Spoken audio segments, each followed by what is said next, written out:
Welcome to Raj news ప్రశ్న వేదిక కార్యక్రమం స్వాగతం. నేను మీ కార్తిక్. ఈరోజు మన గెస్ట్ ఎల్బీ నగర్ నియోజకవర్గం ఉమ్మడి వనస్థలిపురం డివిజన్ బీఆర్ఎస్ పార్టీ నాయకులు చింతల రవికుమార్ గుప్తా గారు ఉన్నారు. వెల్కమ్ చేద్దాం.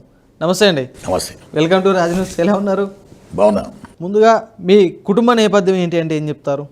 మా ఫాదర్ ప్రైవేట్ ఎంప్లాయీ, చాలా మధ్యతరగతి కుటుంబం మాది.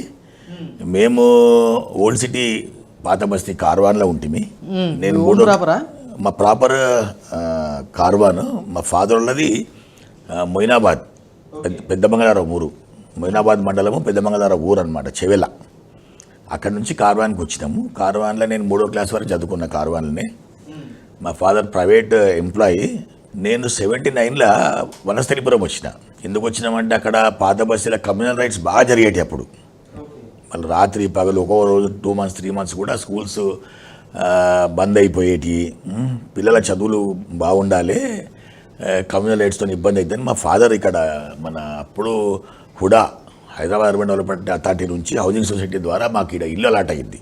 సో మా నాన్నగారితో ఇక్కడికి రావడం జరిగింది. నాకు తమ్ముడు చెల్లి. తమ్ముడు వ్యాపారం చేస్తుంటాడు, మా సిస్టర్ హౌస్ వైఫ్, మా బావగారు సాఫ్ట్వేర్ ఇంజనీరు. రాజకీయాల్లోకి రావాలన్న ఆలోచన మీకు ఎందుకు వచ్చిందంటే ఏం చెప్తారు? నేను బాల్యం నుంచి కూడా కొంత సర్వీస్ చేయాలి, ఒక మంచి పేరు తెచ్చుకోవాలి సమాజంలో అనే తపన నాకు చిన్నప్పటి నుంచి ఉండే. అది ఏమైపోయిందంటే నేను యాక్చువల్గా నేను ఎన్టీఆర్ ఫ్యాన్ని చిన్నప్పటి నుంచే. నేను 2వ 3వ క్లాస్ నుంచి కూడా ఎన్టీఆర్ ఫ్యాన్ నేను. దాంతో నేను ఈడ హయత్ నగర్లో మీటింగ్ పెట్టిండ్రు ఎన్టీఆర్ ఒకసారి, ఫస్ట్ బహిరంగ సభ. దాన్ని నడుచుకుంటూ నేను పోయినా.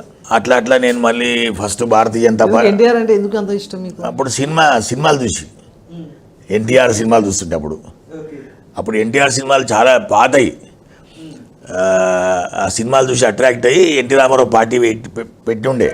అప్పుడు పార్టీ మీద నాకు అవగాహన లేదు, కానీ వ్యక్తిగతంగా ఎన్టీఆర్ అంటే నాకు ఇష్టం ఉండే. అట్లా ఆయన మీటింగ్ పోవడము, తర్వాత ఇంకా సమాజంలో సేవ చేస్తుంటే మనం కూడా ఏదో ఒకటి మనకంటూ ఒక రికగ్నైజేషన్ సంపాదించాలి ప్రజలలో అని చెప్పేసి నాకు అట్లా ఉండేది. ఆ తర్వాత ఏంటంటే మేము ఓల్డ్ సిటీలో మాకు కొంచెం ఈ కమ్యూనల్ రైట్స్ అవన్నీ ఉంటాయి కాబట్టి మేము బాల్యం నుంచి కూడా నేను ఆర్ఎస్ఎస్ కార్యకర్తను, స్వయం సేవకు నేను ఆర్ఎస్ఎస్లో. కానీ ఆర్ఎస్ఎస్లో పనిచేసిన వాళ్ళు ఆర్ఎస్ఎస్ నుంచి కానీ బీజేపీ పార్టీ నుంచి బయటికి రారు కదా? అట్లేం లేదు. భారతీయ జనతా పార్టీ నుంచి వచ్చిన వాళ్ళు చాలామంది ఉన్నారు. వనస్థలిపురంలో ఉన్న బీఆర్ఎస్ పార్టీ నాయకులలో ఎక్కువ శాతం బీజేపీలే ఉన్నారు. కాంగ్రెస్లో బీజేపీలే ఉన్నారు, బీఆర్ఎస్లో బీజేపీలే ఉన్నారు. చింతల రవి గారు ఫస్ట్ బీజేపీ పార్టీ, తర్వాత టీడీపీ పార్టీ, తర్వాత కాంగ్రెస్ పార్టీ, ప్రస్తుతం బీఆర్ఎస్ పార్టీ. ఇన్ని పార్టీలు మారిరు. అసలు మీరు మారని పార్టీలు ఇంకేమైనా ఉన్నాయా? ఇక ఉండే కూడా, ఇక మారేది లేదు, ఉండేది లేదు. వేసుకున్న చొక్కాలు మార్చినంత ఈజీగా గిన్ని పార్టీలు ఎట్లా మాట్లాడారు, ఎట్లా మారారు? వాస్తవము ఆ రోజు పరిస్థితి. ఆర్ఎస్ఎస్ సిద్ధాంతాలు ఇయ్యనా మీకు నేర్పింది? అంటే ఆర్ఎస్ఎస్ పార్టీలు మారవను, పార్టీ పలానా పార్టీలో పనిచేయమని ఆర్ఎస్ఎస్ ఏం చెప్పదు. విద్యార్థి స్వయం సేవకు గుండె అవన్నీ ఏం చెప్పారు. కానీ మనం ఇవ్వడలేక ఆ పార్టీలో జరిగే ఎంత కష్టపడ్డా కానీ మనకు గుర్తింపు లేకుండా. మీకు ఇమ్మడలేకనా లేకపోతే మీకు ఓపిక లేకనా? ఇవ్వడలేక, న్యాయం జరగకనే కదా పార్టీ మారేది. కొంత అవగాహన లోపం కూడా జరిగింది. కానీ వాస్తవానికి చింతల రవి గారు రాజకీయంగా ఒక మంచి స్థాయిలో ఉండాలి, కానీ ఆయనకు రాజకీయంగా ఒక పార్టీలో ఉండడం ఒక ఓపిక అనేది ఉండదు. రాజకీయ ఓనమాలు ఆయన సరిగ్గా నేర్చుకోలేదు, అందుకనే ఏ పార్టీలో కూడా సరిగ్గా ఉండలేడు. అందుకని ఇప్పటికీ కార్పొరేటర్ కన్నా తక్కువ స్థాయిలోనే ఉన్నాడు అని విమర్శలు వస్తున్నాయి మీ పైన.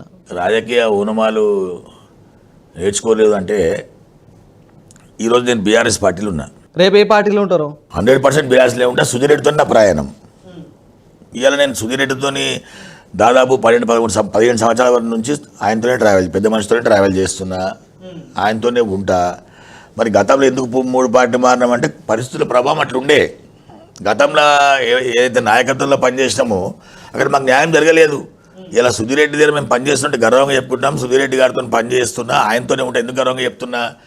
ఒక నాయకుని అండ మా పైన ఉంది.